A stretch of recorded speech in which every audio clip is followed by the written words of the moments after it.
بسم اللہ الرحمن الرحیم۔ امتحانات میں بچوں کی بہترین کامیابی کے لیے ایک بہت ہی خوبصورت وظیفہ ہے اور بہت ہی آسان وظیفہ ہے جو میں آپ کو ہدیہ کرنا چاہتی ہوں، کیونکہ مجھ سے کچھ لوگوں نے پوچھا کہ ہمیں بچوں کی شاندار کامیابی کے لیے کوئی وظیفہ بتائیں، تو میں نے سوچا ایک ویڈیو ہی بنا کے اپلوڈ کر دیتی ہوں تاکہ زیادہ سے زیادہ مومنین اس سے استفادہ کر سکیں۔ تو وظیفہ بہت آسان ہے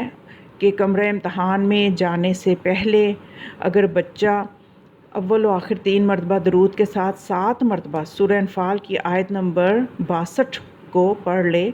تو اس کے لیے پرچہ بہت ہی آسان ہوگا اور اس کو بہت ہی آسان لگے گا، اور بہت چھوٹی آیت ہے، کوئی لمبی آیت بھی نہیں ہے کہ اول و آخر 3 مرتبہ درود کے ساتھ کیا پڑھنا ہے، بسم اللہ الرحمن الرحیم، فَإِنَّ حَسْبَكَ اللَّهُ هُوَ الَّذِي أَيَّدَكَ بِنَصْرِهِ وَبِالْمُؤْمِنِينَ، بس یہ آیت ہے، اس کو 7 مرتبہ پڑھنا ہے۔ اور یہ وظیفہ جو ہے یہ نعیم الاعمال کتاب جو ہے اس کے صفحہ نمبر 349 پر موجود ہے۔ تو اس کے بعد یہ کہ جو بچے، یہ تو ان بچوں کے لیے نا ہے کہ جو کمرہ امتحان میں جانے سے پہلے یہ وظیفہ انجام دیں گے تو ان کے لیے پرچہ بہت آسان ہوگا، تو جب آسان ہوگا تو وہ اچھا کریں گے تو نمبر بھی انشاءاللہ بہت اچھے آئیں گے۔ تو جو بچے پیپر دے چکے ہیں ان کے لیے کہ ان کے پیپر اچھے ہاتھوں میں جائیں اور اچھے جگہ پہ، یعنی ان کی اچھی طرح سے نمبر ان کو ملیں، تو اس کے لیے یہ وظیفہ ہے کہ جب تک ان کا رزلٹ نہ آئے وہ اپنے جو ہے اول و آخر 3 دفعہ درود پڑھنے کے بعد آیت الکرسی کو 14 مرتبہ پڑھیں، کسی بھی نماز کے بعد یا دن کے کسی بھی حصے میں 1 مرتبہ یہ وظیفہ کر لیں تو انشاءاللہ ان کے پیپروں میں کوئی ایسا مسئلہ نہیں آئے گا اور اچھے نمبروں کے ساتھ ان کا بھی رزلٹ آئے گا۔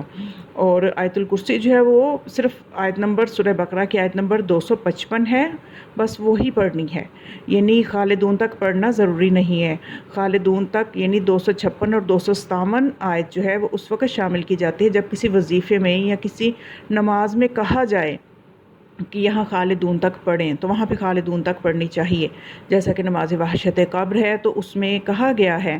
کہ تاکید ہے کہ آیت الکرسی جو ہے وہ خالدون تک پڑھی جائے۔ تو یہ جو میں آپ کو بتا رہی ہوں اس میں آیت الکرسی جو ہے وَهُوَ الْعَلِيُّ الْعَظِيمُ جو ایک آیت ہے 255 نمبر آیت سورہ بقرہ کی، بس اس کو 14 مرتبہ پڑھنا ہے اول و آخر 3 مرتبہ درود کے ساتھ، تو انشاءاللہ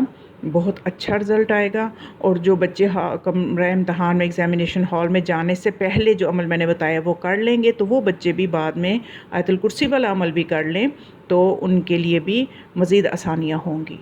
تو ان خوبصورت وظائف پہ خود بھی عمل کریں اور دوسروں کو بھی شیئر کریں تاکہ یہ وظائف جو ہیں اس سے تمام لوگ مستفید ہو سکیں۔ السلام علیکم ورحمۃ اللہ وبرکاتہ۔